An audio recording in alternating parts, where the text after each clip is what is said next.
UK southern most দ্বীপ কর্নওয়ালে আমরা গেছিলাম ঘুরতে লন্ডন থেকে। প্রথমে স্কটল্যান্ড যাবো ভাবলাম, সেটা ক্যান্সেল করে কর্নওয়াল করলাম। আমরা ছিলাম লোতে, বাই রোড গেছিলাম আর ফিরেছিলাম বাই ট্রেন। খুব ভালো কানেকশন বাই ট্রেনে। লুয়ে যে হোটেলটায় ছিলাম, নাম দ্য ফিল্ড হেড, ওটা অনলাইনে বুক করেছিলাম booking.com থেকে।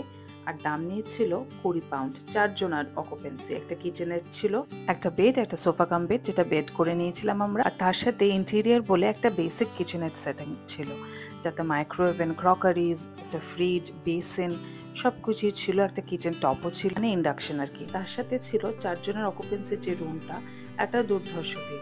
আমরা কিছু ফুড অ্যারেঞ্জ করে নিয়ে গেছিলাম, কারণ এইসব ইন্টেরিয়ার জায়গায় বাচ্চাদের সাথে ট্রাভেল করলে একটু প্যাকেজড ফুড নিয়ে যাওয়া বেটার। এখানে সেরকম সচরাচর সুইগি আর ইনস্টামার্ট তো হয় না, আর খুব সচরাচর রেস্টুরেন্টও সেরকমভাবে পাওয়া যায় না। এত সুন্দর একটা জায়গা, নিরিবিলি শান্ত। অনেক রেস্টুরেন্টস আছে, কিন্তু একটু পায়ে হাঁটা। কর্নওয়াল খুবই সুন্দর, একদম অফবিট ডেস্টিনেশন বলা যায়। এখানে অনেক ডেস্টিনেশনস আছে, সিসাইড সিপোর্ট এরিয়া বেসিক্যালি সবকটায়।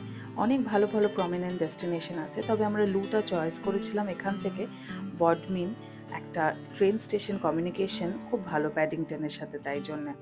আর না হলে পেনজেন্ট, সেন্ট টাইপস এ কটাও আছে। আমরা পায়ে হেঁটে সাইট সিন একটু করলাম, আর রাতে ডিনারের জন্য হেঁটে রেস্টুরেন্ট খুঁজতে গেলাম।